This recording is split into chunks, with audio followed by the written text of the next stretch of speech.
The doors of the great hall swung open before Alina Hartley could steady her breath, and every candle in the room seemed to lean toward her at once.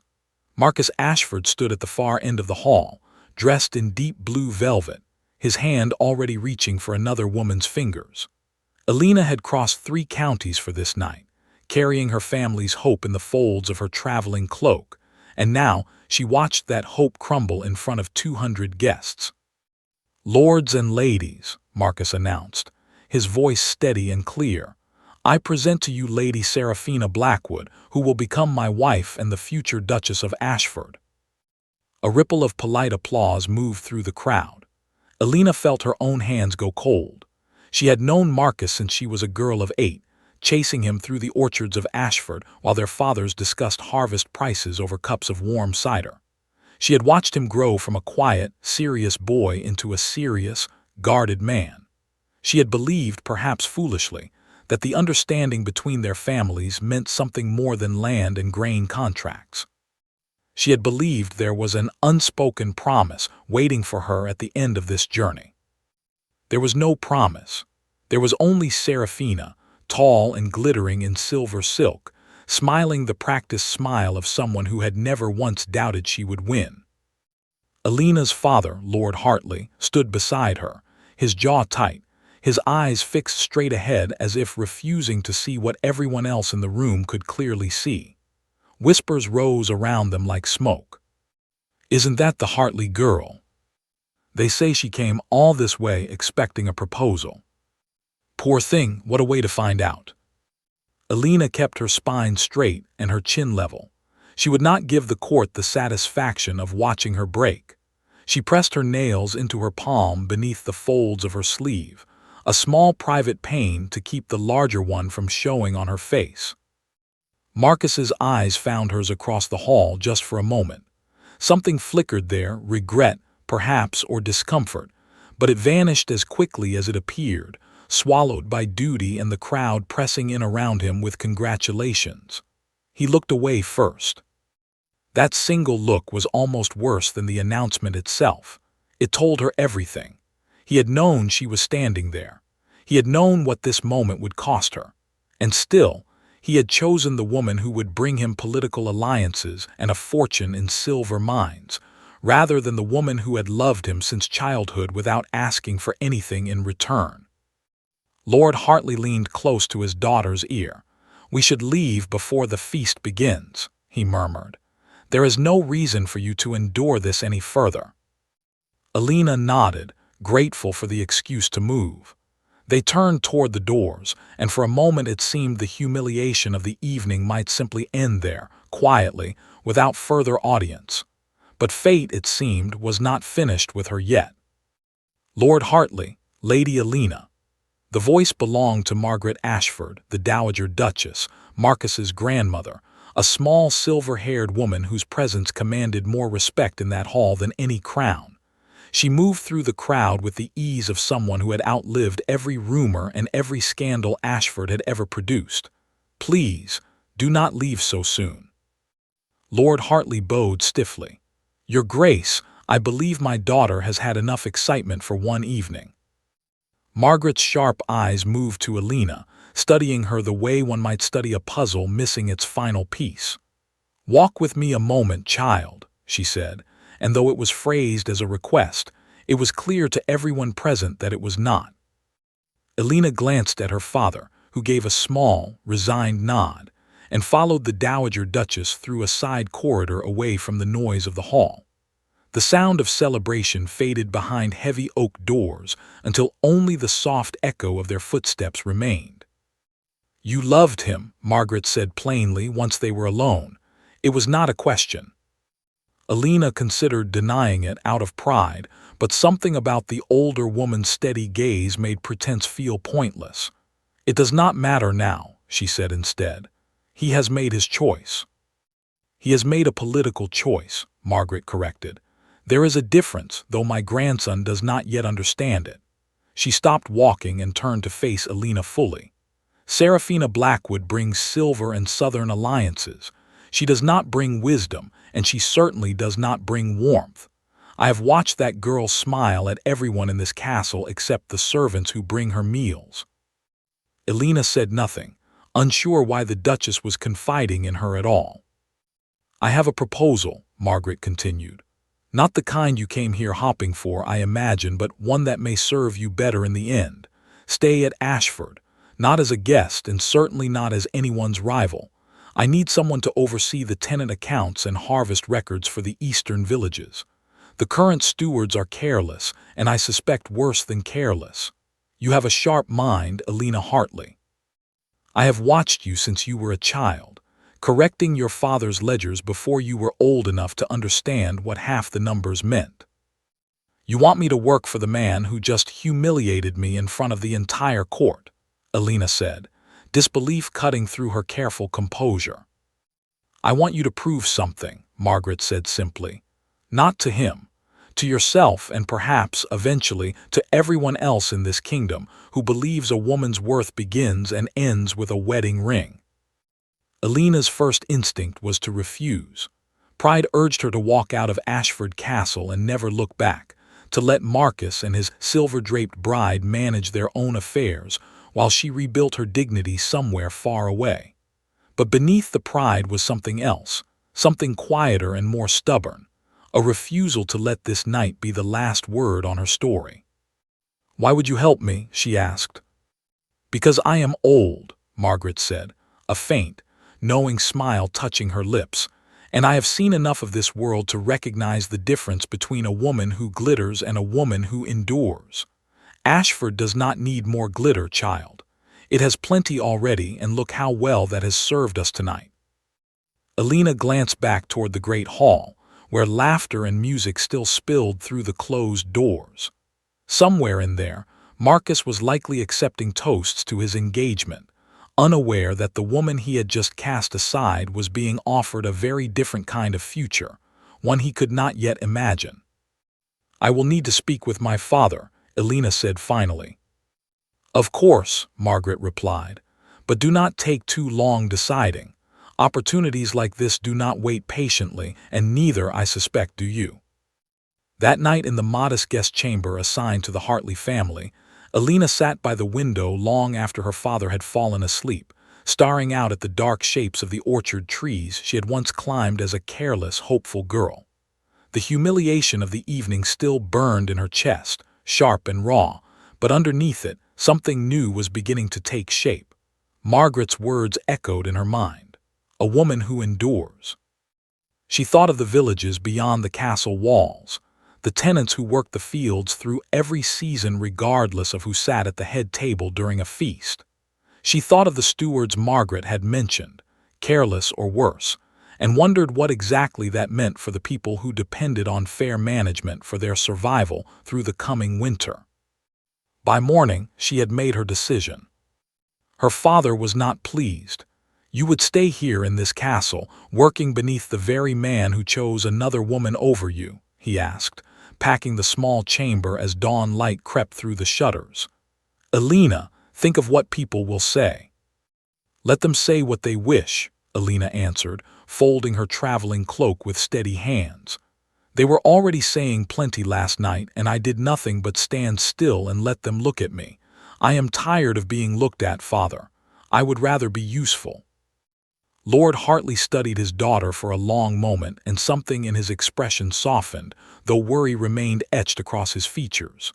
"You have always been stubborn," he said finally. "Your mother was the same way, may she rest peacefully. Very well. I will not stand in your way, but I will not pretend this does not concern me." "It does not need to concern you," Elena said gently. "I am not staying for him. I am staying despite him." Her father left for their family estate 2 days later, and Elena remained behind at Ashford Castle, given a small office near the eastern wing, where dusty ledgers and neglected tenant records waited for someone willing to make sense of them. She did not see Marcus again for nearly a week, and when she finally did, it was only in passing, across a courtyard, his attention fully occupied by Seraphina's laughter and the wedding preparations already consuming the castle's every corner.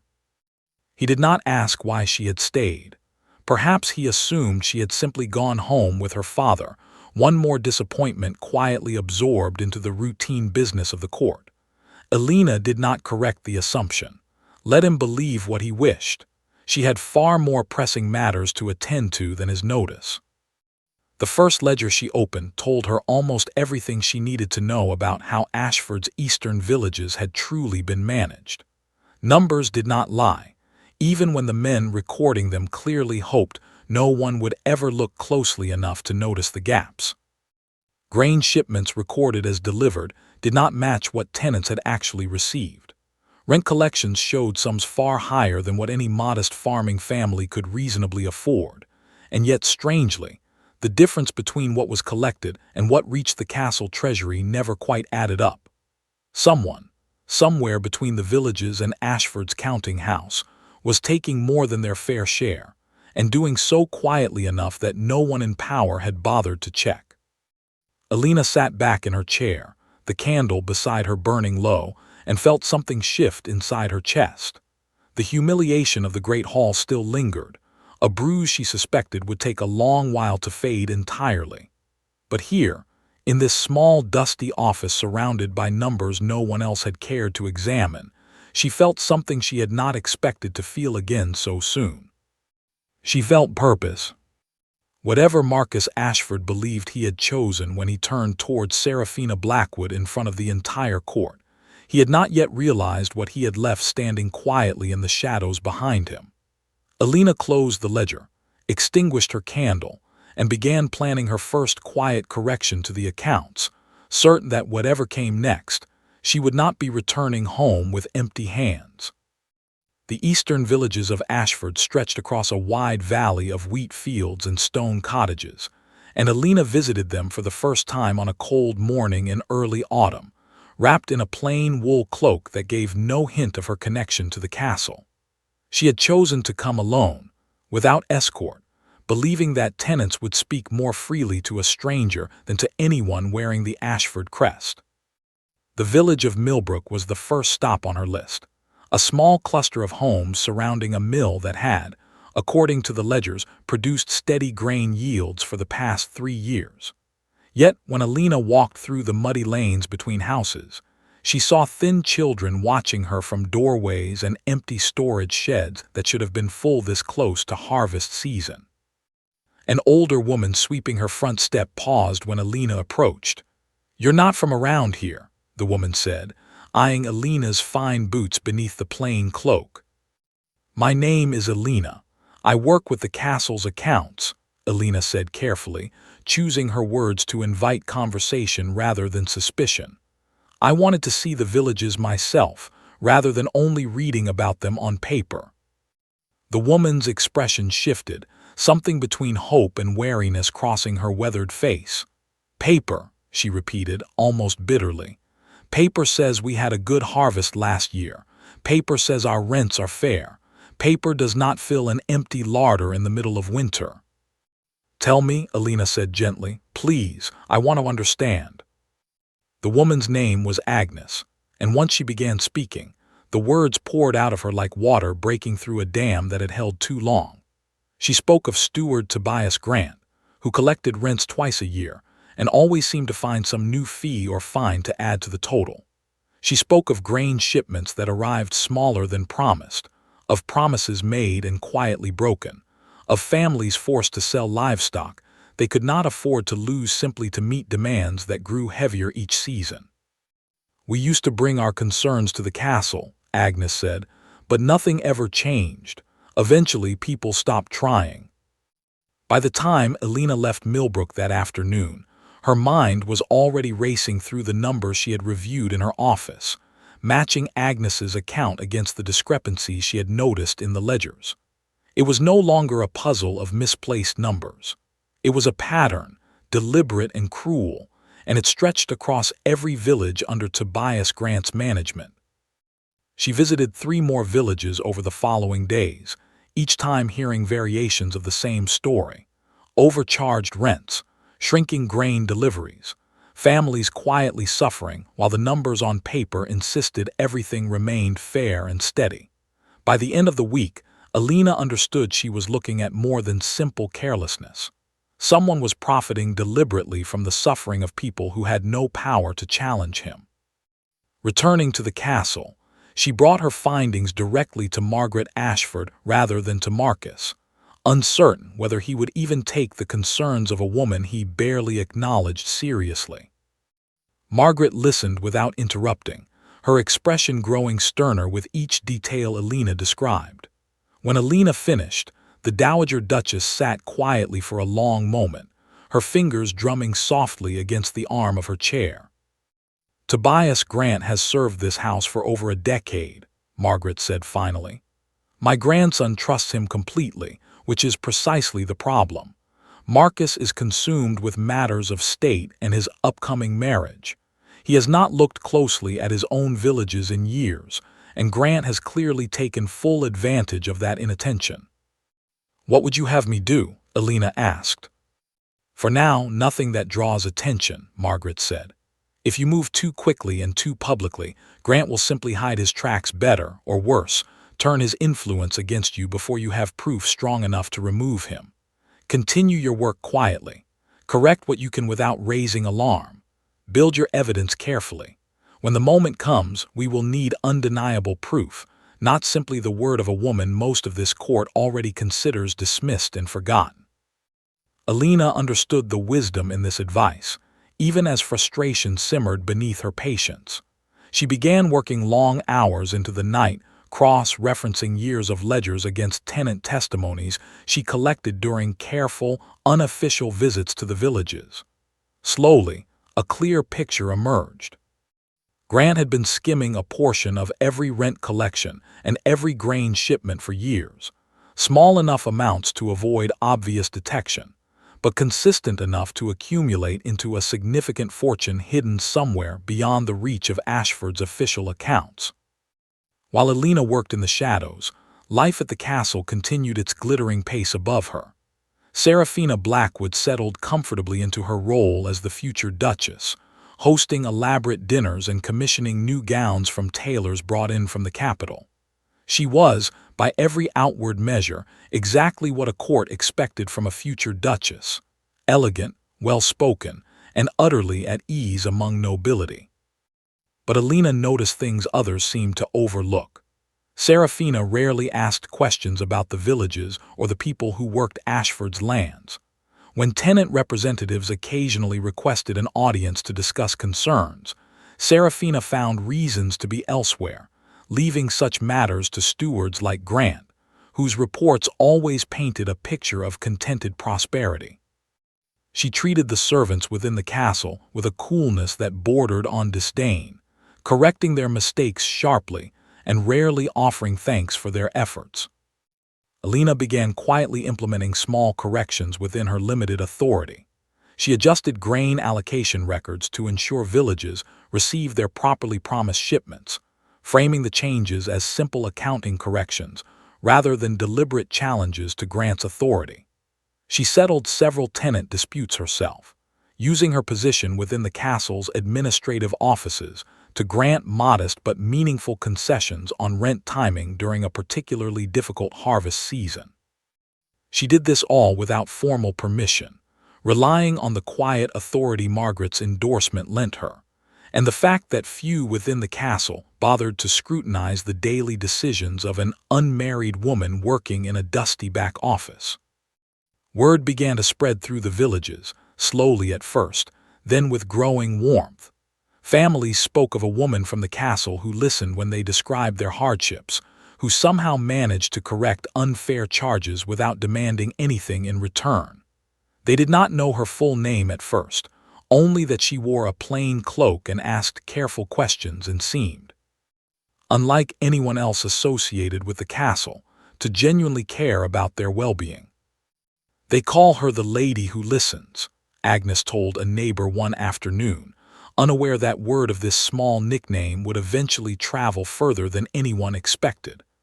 "I do not know her family name, but I know my grandchildren ate better this month because of her."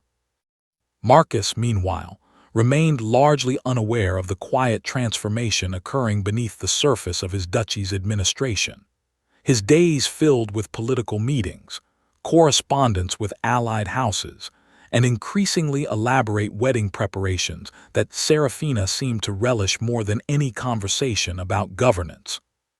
Occasionally he passed Alina in a corridor or courtyard, offering a polite nod that she returned with equal composure, neither acknowledging the tension that still lingered unspoken between them since that painful night in the great hall.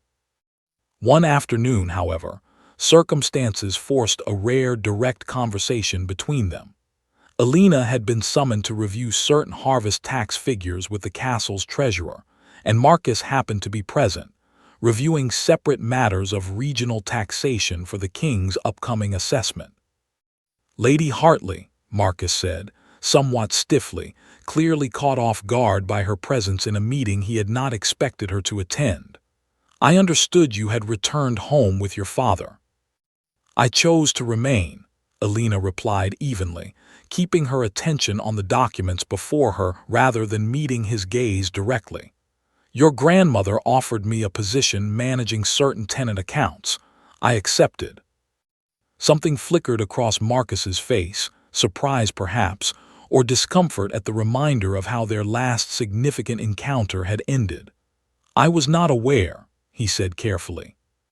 "There was little reason for you to be aware," Alina answered, her tone polite but firm, carrying just enough edge to make clear she expected no apology and would accept none offered carelessly.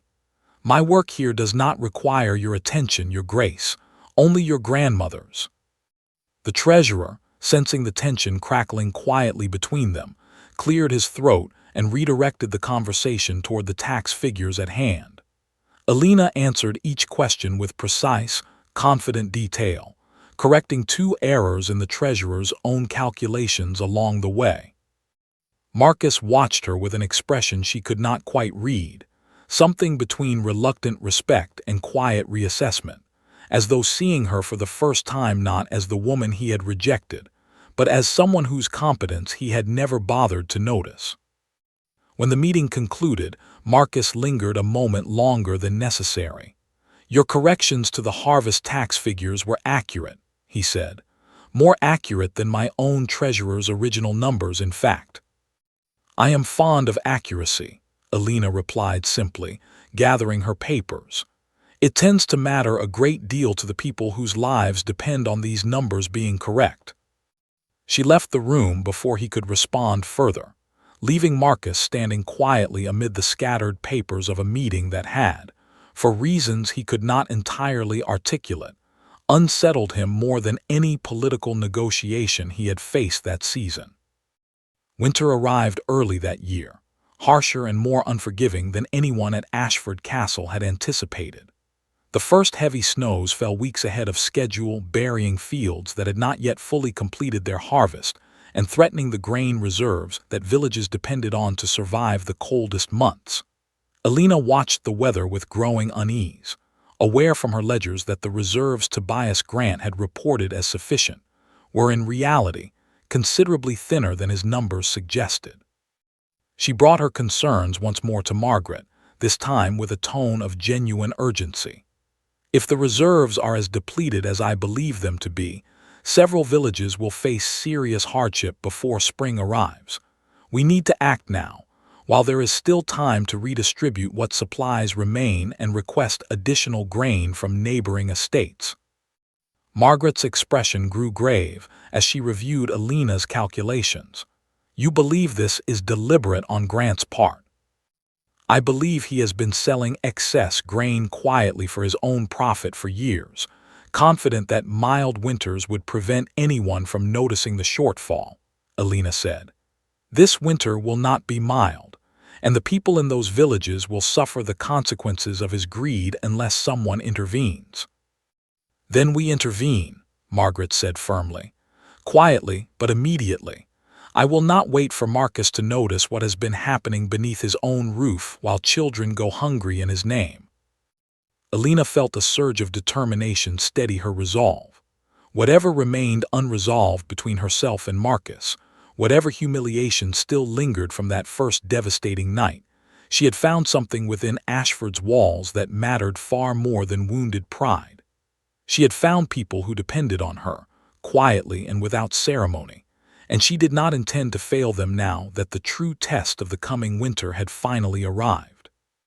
By midwinter, the crisis Alina had feared arrived with a severity that surpassed even her worst calculations. Snow piled against cottage doors in drifts taller than children, and the roads connecting Ashford's villages to the castle became nearly impassable for days at a time. Reports began trickling in from the eastern valley describing empty grain stores, sick livestock, and families burning furniture for warmth after their wood supplies ran short. What Alina had predicted in careful numbers on paper had become a very real emergency threatening lives across the duchy. Seraphina Blackwood, who had shown little interest in matters beyond the castle walls even during calmer seasons, grew increasingly restless as the harsh weather settled over Ashford. She complained frequently about the cold drafts in her chambers and the limited entertainments available during the long snowbound evenings. When a delegation of tenant representatives arrived at the castle gates seeking an audience regarding the grain shortages, Seraphina declined to receive them, citing a sudden headache that kept her confined to her rooms for the remainder of the day. "I do not see why this concerns me directly," she told Marcus that evening, as the two of them dined privately away from the worst of the winter chill. "Surely there are stewards and officials whose responsibility it is to manage such matters. I was not raised to concern myself with grain counts and peasant complaints." Marcus, distracted by correspondence from the capital regarding upcoming political negotiations, offered only a distracted nod in response, failing to notice the disquiet her words might have stirred in a more attentive partner. He trusted his stewards. He trusted the systems his family had relied upon for generations. He did not yet understand how deeply that trust had been betrayed. Within days, however, the situation grew too severe to ignore even from within the comfortable walls of the castle. A messenger arrived, half frozen from his journey through the drifting snow, carrying an urgent report from the village of Millbrook. Several elderly residents had fallen seriously ill from exposure and hunger, and the village's grain stores, which Grant's reports had insisted were more than adequate, had run completely dry. Margaret summoned Alina immediately upon receiving this news, her composure unable to fully mask her alarm. "This is precisely what you warned us about," she said. "We cannot wait any longer for careful evidence gathering. People are suffering now." "Then we act now," Alina said, already calculating logistics in her mind. The castle's own reserves, while not unlimited, are substantially larger than what the villages currently have. We can redistribute a portion immediately, and I know several neighboring estates whose harvests fared better this season. If we send requests today, we may be able to secure additional supplies before the worst of the storms return. "You would need to travel to coordinate this personally," Margaret said. "The roads are treacherous, and there is no guarantee the neighboring lords will respond swiftly to a request delivered by messenger alone." Alina did not hesitate. "Then I will travel myself." Margaret studied her for a long moment, weighing the danger of the request against the urgency of the crisis. "The roads to Millbrook and beyond are barely passable," she said finally. "I cannot in good conscience order you to make this journey." "You are not ordering me," Alina said. "I am choosing it." The following morning, before the sun had fully risen over the frozen hills, Alina set out from Ashford Castle with a small party consisting of 2 castle guards. A supply wagon loaded with what grain and provisions could be spared, and a young stable hand named Peter Colton, who knew the eastern roads better than anyone else remaining at the castle during the winter season. The journey to Millbrook, ordinarily a comfortable half-day's ride, stretched into a grueling trek through drifting snow and biting winds that tested the endurance of every member of the small convoy. Partway through the journey, disaster nearly struck when the supply wagon's wheel became lodged in a frozen rut hidden beneath fresh snowfall. The wagon tilted dangerously, threatening to spill its precious cargo of grain sacks into the surrounding drifts. Alina dismounted immediately, working alongside the guards and Peter to free the wheel, her gloved hands growing numb as she pushed against the heavy wagon frame while the horses strained against their harnesses. "We cannot lose this grain," she said through gritted teeth, ice forming along the edges of her hood. "Every sack means another family surviving this winter. Push again on my count." Together, they managed to free the wagon just as the light began fading from the gray winter sky, and Alina allowed herself only a brief moment of relief before urging the party onward, unwilling to lose any more daylight than absolutely necessary. They reached Millbrook as darkness fully settled over the valley, greeted by the flickering glow of a few remaining candles in windows that would otherwise have gone dark for lack of fuel. Agnes, the woman Alina had spoken with months earlier, met them at the edge of the village, her face etched with exhaustion and worry that melted into cautious relief at the sight of the supply wagon. "You came yourself," she said, disbelief coloring her voice. "In this weather." "I told you I wanted to understand your struggles," Alina said, dismounting stiffly from her frozen saddle. "I could hardly claim to understand while sitting comfortably in a castle miles away." Word of Alina's arrival spread quickly through the small village, and soon families emerged from their cottages despite the biting cold, eager to receive the provisions and equally eager simply to see for themselves that someone from the castle had finally come to help directly rather than sending empty promises through indifferent messengers. Alina worked alongside the villagers late into the night, helping distribute grain fairly among the households with the greatest need, checking personally on the elderly residents who had fallen ill, and arranging for the village's small store of firewood to be shared more equitably until additional supplies could arrive. "You should rest," Peter told her gently, noticing how her hands trembled slightly from cold and exhaustion as the final grain sacks were distributed. "You have been working since before dawn." "There will be time to rest once every family here has what they need," Alina replied, though she accepted a cup of warm broth offered by one of the villagers, grateful for the momentary comfort against the relentless cold. Over the following days, Alina and her small party traveled between several of the hardest-hit villages, coordinating relief efforts and sending urgent requests to neighboring estates for additional grain and supplies. Her reputation, already growing quietly among the tenants from her earlier efforts, expanded rapidly as word spread of her personal journey through dangerous winter conditions to deliver aid directly rather than relying on distant administration. Neighboring Lord Ashworth, whose estate bordered Ashford's eastern territory, responded to Alina's request with considerable generosity, sending grain and firewood accompanied by a personal letter praising her initiative and expressing hope that Ashford's own leadership might learn from such dedicated example. Similar responses arrived from two other neighboring estates, their lords apparently moved by reports of a woman risking the harsh winter roads to personally ensure her people's survival. News of these efforts eventually reached beyond the immediate region, carried by traveling merchants and messengers who found the story remarkable enough to repeat in taverns and marketplaces throughout the kingdom. A woman, not a duchess, not even formally betrothed to anyone of significant title, had personally organized winter relief efforts across an entire duchy, while the region's actual future duchess remained comfortably secluded within castle walls, unwilling to even receive tenant representatives seeking assistance. The story reached the capital within weeks, arriving first as passing gossip among traveling nobility, then gaining more serious attention as members of the king's own council began hearing repeated accounts from multiple independent sources.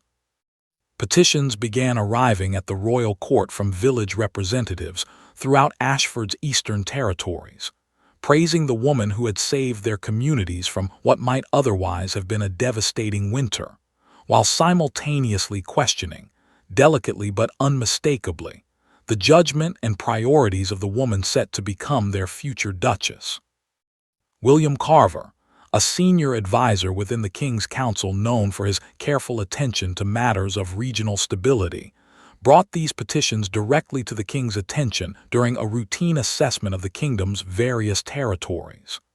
"Your Majesty, I believe this situation warrants closer examination," he said, presenting a collection of letters and reports detailing the winter crisis at Ashford. "It appears the duchy's future leadership may face a genuine test of capability sooner than anyone anticipated, and the results thus far have been rather telling." The king, a measured and thoughtful ruler known for valuing practical competence over mere noble bloodlines, reviewed the reports with evident interest.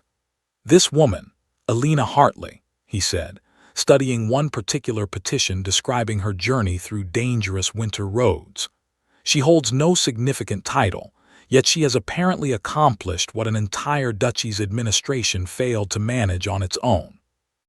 "Indeed, Your Majesty," Carver replied. "The petition suggests she has done so entirely through her own initiative, with limited resources and no formal authority beyond what the Dowager Duchess granted her privately." The king set the letter down thoughtfully. "Keep me informed of further developments at Ashford," he instructed.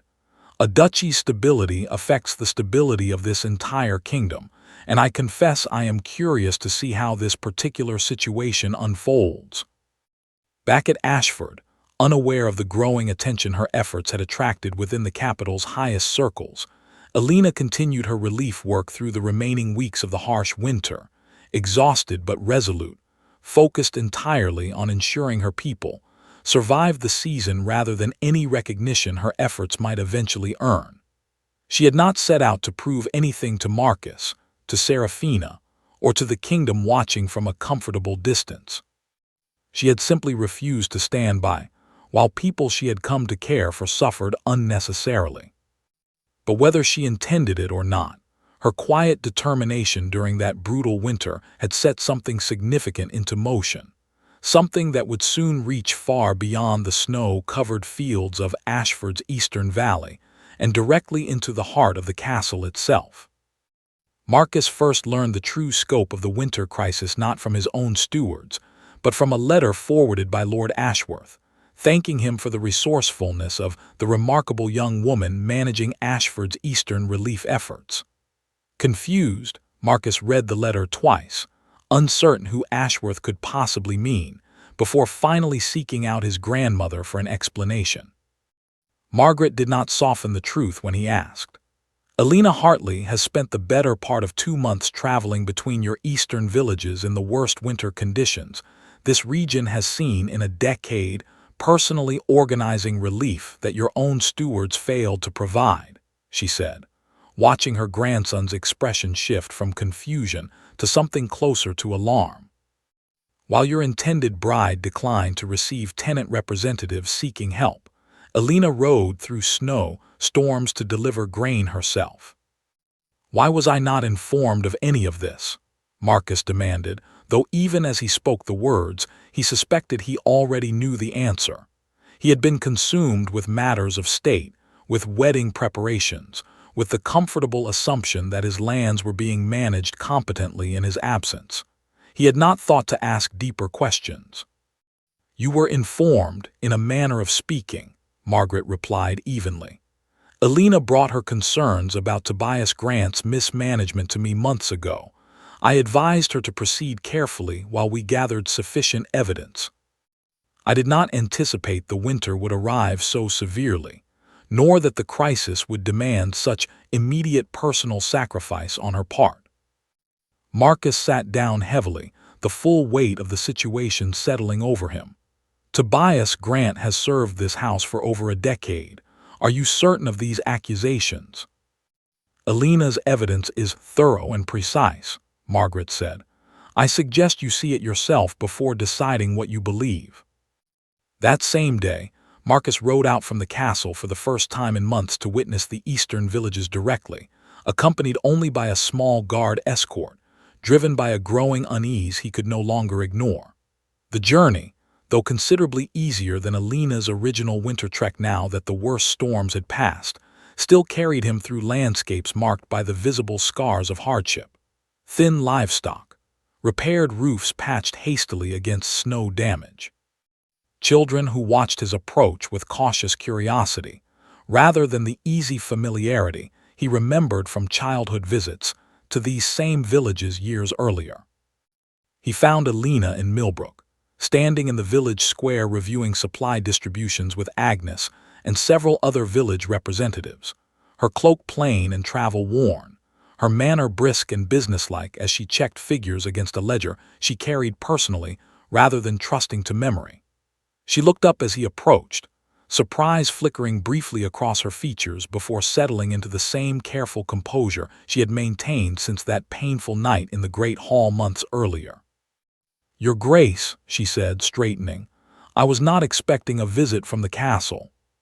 "Clearly not," Marcus replied, his voice carrying an unfamiliar note of humility. "I understand I owe you a considerable debt of gratitude, and likely an apology as well." Alina's expression remained guarded. "The people here needed help. I provided what assistance I could. There is no debt to discuss." "There is," Marcus insisted.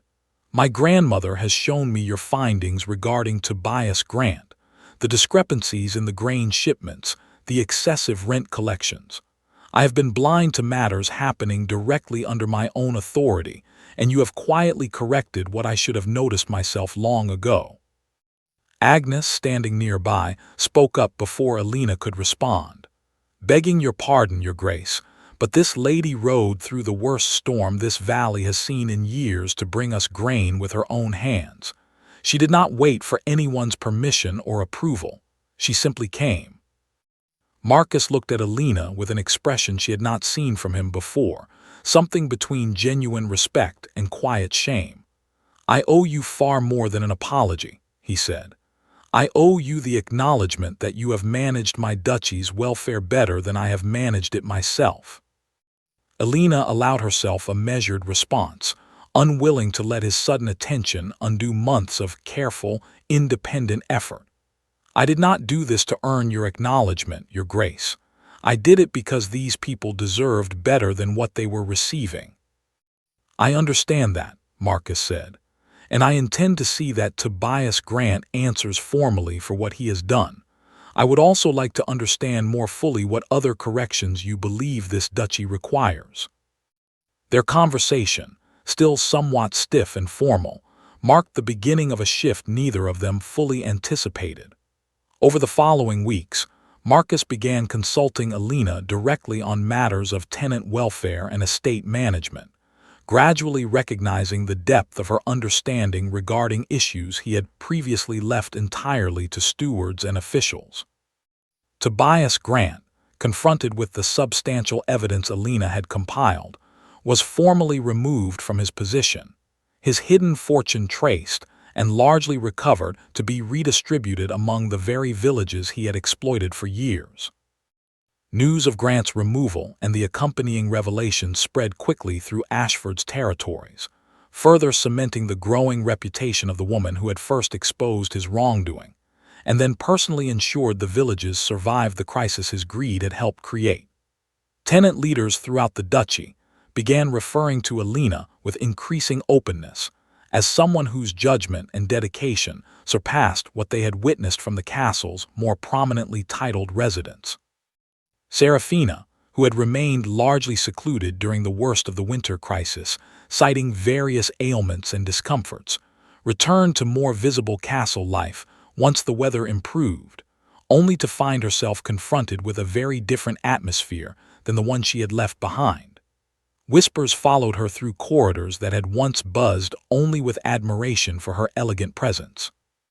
Servants who had previously deferred to her every request now seemed subtly less attentive, their attitudes shifting in ways she found increasingly difficult to ignore. "There is talk throughout the castle about that Hartley woman," Serafina said one evening, her tone sharp as she confronted Marcus in his private study. "Talk that seems to suggest she has been managing matters that should rightfully fall under my future responsibilities as Duchess." "She has been managing matters that no one else bothered to attend to," Marcus replied, his patience with Serafina's complaints notably thinner than it had been in previous months, including matters you yourself declined to address when tenant representatives sought your assistance. Serafina's composure faltered slightly at this direct rebuke. I was unwell during much of the winter. Surely you do not fault me for prioritizing my own health. I fault you for showing no interest whatsoever in the well-being of the people we are meant to govern together, Marcus said, his voice quieter now but carrying a weight that had not been present in their previous conversations. Alina risked her own safety traveling through dangerous winter conditions to ensure our tenants survived. You declined even to receive their representatives at our own castle gates. So this is what it has come to, Serafina said, her voice tightening with barely controlled anger. You would compare me unfavorably to a woman with no title, no significant family connections, and apparently nothing better to occupy her time than playing at charity work among peasants. I would compare you honestly, Marcus replied, to a woman who has demonstrated more genuine leadership in a single winter than either of us has shown throughout our entire engagement. Serafina left the study without further response, her expression carefully composed despite the clear tension simmering beneath her polished exterior. Word of this confrontation, as with most significant events at Ashford Castle, eventually found its way into the broader whispers circulating among the nobility, further fueling speculation about the future stability of Marcus's intended marriage and the growing prominence of the woman he had once so publicly rejected. Determined to reclaim her position and reputation, Serafina began actively working to discredit Alina's efforts, suggesting to visiting nobles and court officials that Alina had overstepped her authority inappropriately, acting without proper permission in matters that belonged rightfully to the castle's formal leadership. She hosted several gatherings specifically designed to remind the court of her own elegance and social standing, subtly positioning herself as the obvious choice for Duchess despite the growing whispers regarding her absence during the winter crisis. Her efforts, however, met increasing resistance from unexpected quarters. Several minor lords who had previously deferred politely to Serafina's opinions now found themselves more inclined to praise Alina's practical accomplishments during private conversations among themselves. Tenant leaders, when questioned by visiting court officials curious about the rumors circulating from Ashford, spoke openly and warmly about Alina's direct involvement in their community's survival, offering first-hand accounts that directly contradicted Serafina's carefully constructed narrative of impropriety.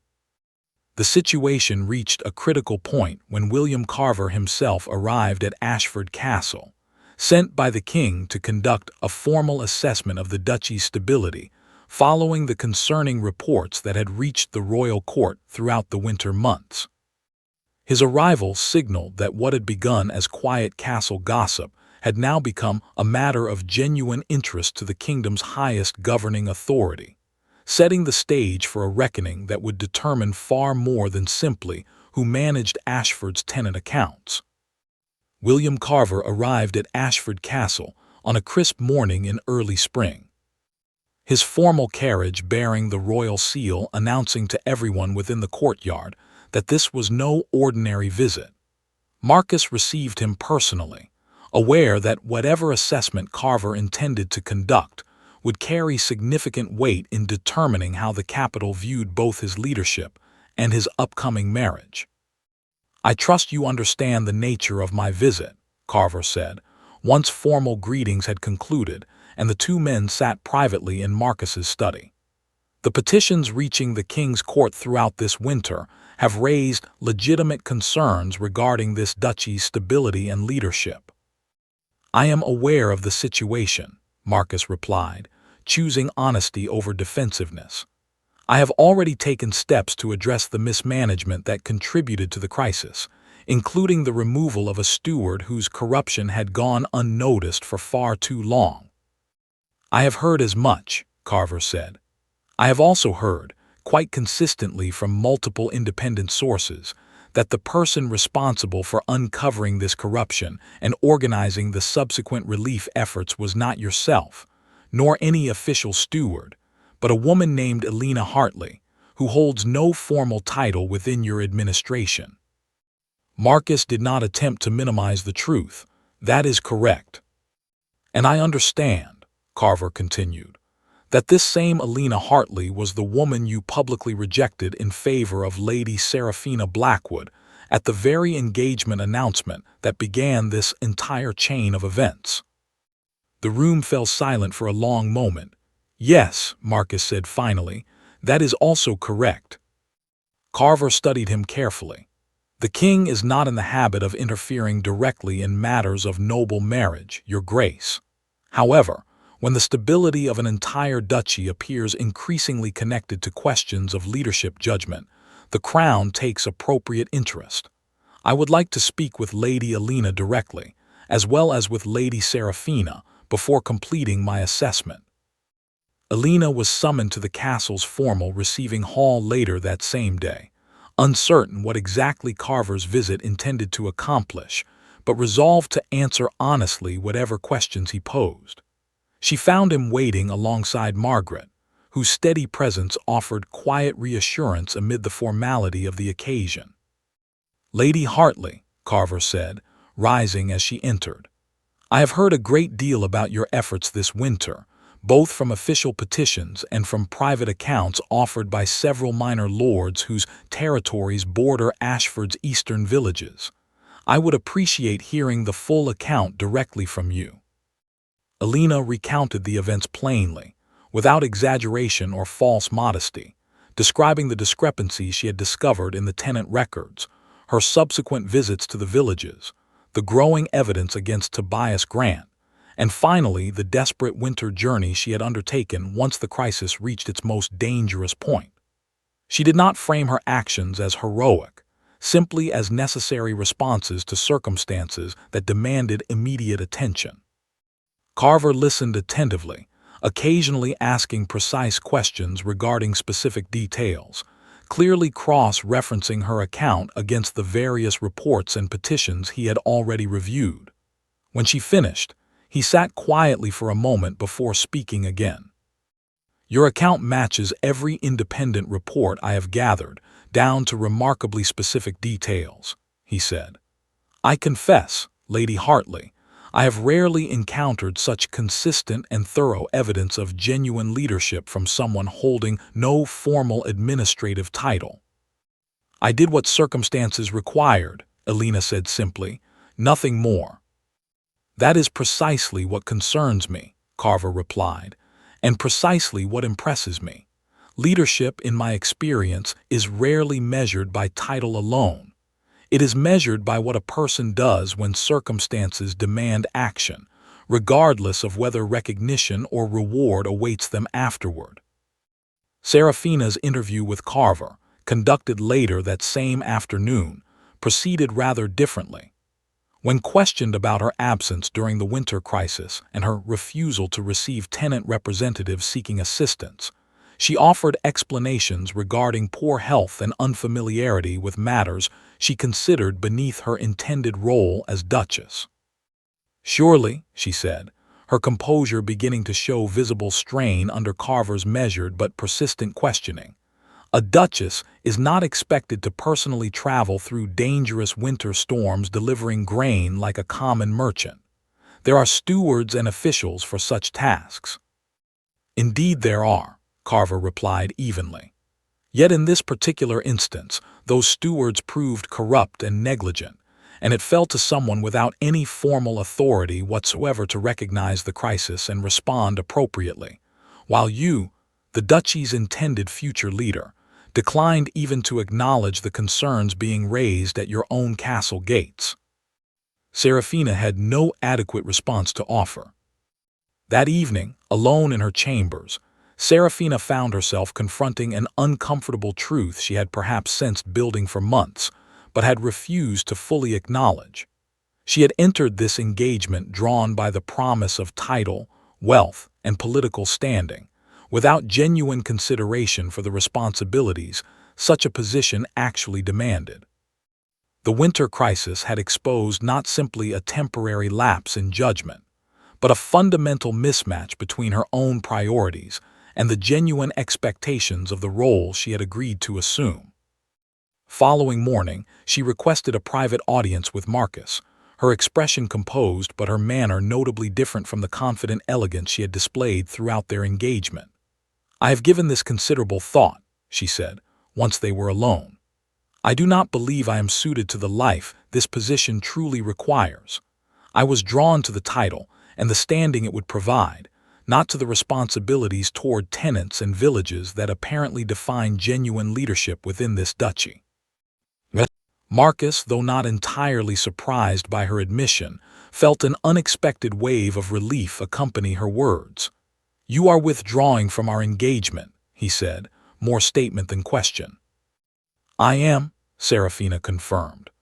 "I believe it is the honest choice for both our sakes and, frankly, for the sake of the people who depend on Ashford's leadership functioning properly. I do not wish to spend my life pretending an interest in matters that genuinely hold no appeal for me." Marcus found himself unable to argue against her reasoning, recognizing in her admission an honesty that, however belated, reflected more self-awareness than he had previously credited her with possessing. Serafina departed Ashford Castle within the week, returning to her family's estate in the capital. Her departure met with considerably less fanfare than her arrival had generated months earlier. With the engagement formally dissolved, William Carver completed his assessment and prepared to return to the capital, though not before a final private conversation with Marcus that would shape the remaining course of events at Ashford. "The king will be pleased to hear the duchy's leadership concerns have resolved themselves," Carver said, "though I suspect he will take particular interest in learning who exactly demonstrated the genuine capability this territory required during its crisis." Marcus understood the implication clearly. "You believe the king would look favorably upon a match between myself and Alina Hartley?" "I believe," Carver replied carefully, "that the kingdom benefits when its leaders demonstrate genuine competence and care for the people they govern. Whether such a match occurs is, of course, entirely a matter for your own heart to determine, not the crown's. But I would be remiss not to observe that the villages of this duchy, and indeed several members of the king's own council, have already made their own preferences rather clear." After Carver's departure, Marcus sought out Alina in her small office, where she remained bent over ledgers as she had every day since Margaret first offered her the position months earlier.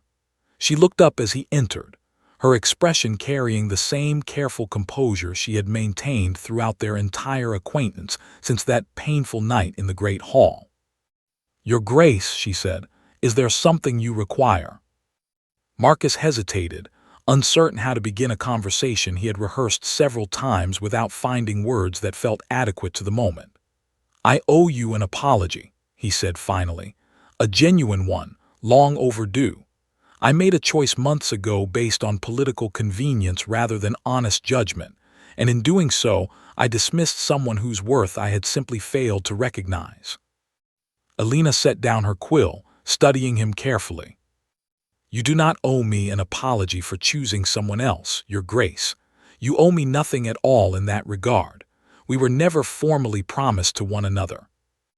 "Perhaps not formally," Marcus said, "but I believe we both understood there was something between our families' expectations, if not explicitly between the two of us. I ignored that understanding in favor of what seemed, at the time, a more advantageous political alliance. I was wrong, not simply because that alliance has now dissolved, but because I failed entirely to recognize your worth independent of any marriage consideration." Alina remained quiet for a moment, weighing his words carefully.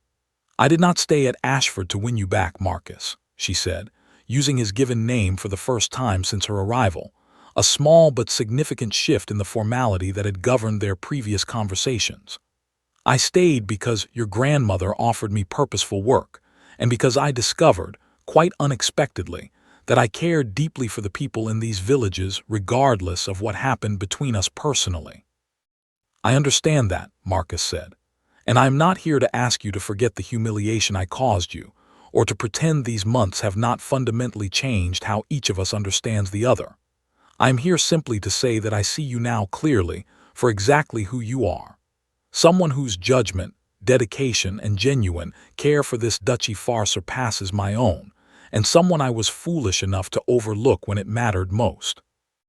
Alina felt something shift within her chest, not the sharp pain of that first devastating rejection, but something quieter and more complicated, a recognition that the man standing before her had genuinely changed through the trials of the past winter, just as she herself had grown through her own quiet determination to matter regardless of his attention or approval.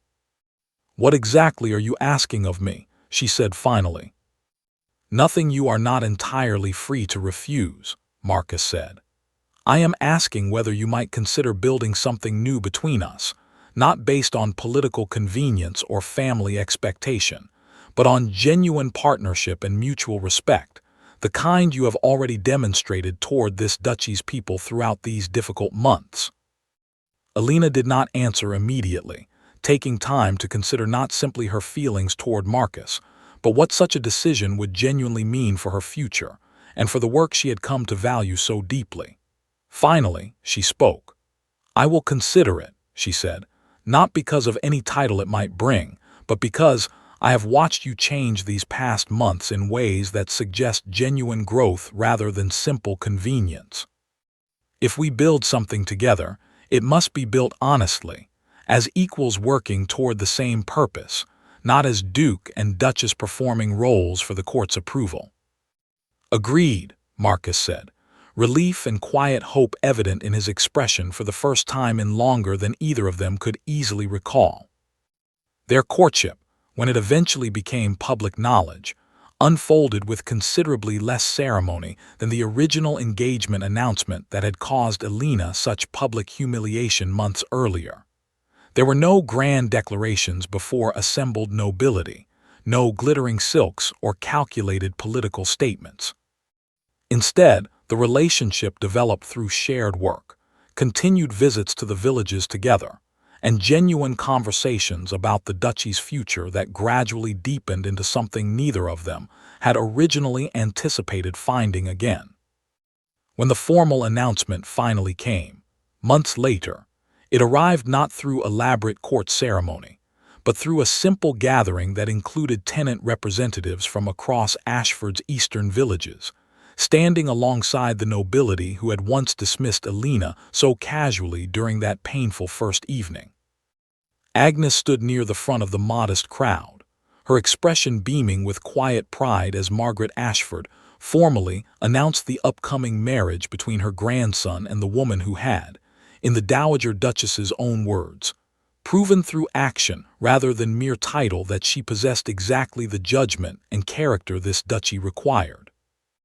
News of the engagement reached the capital swiftly, and this time, the reaction differed considerably from the muted response Seraphina's departure had generated.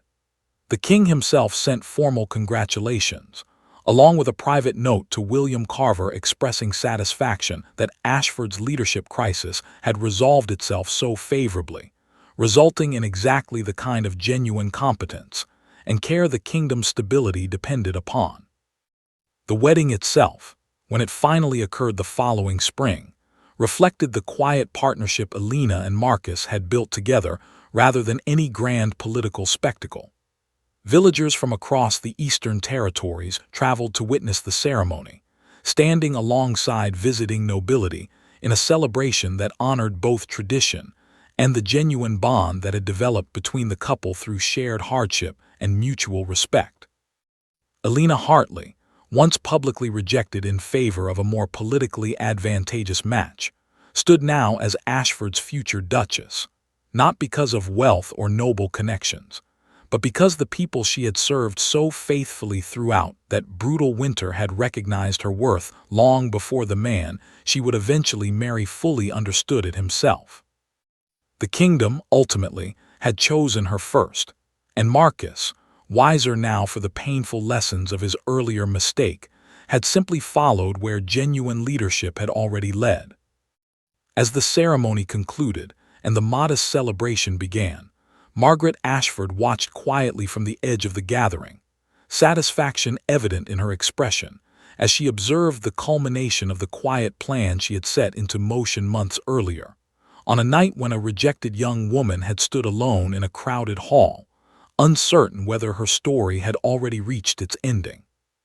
It had not. It had, in fact, only just begun.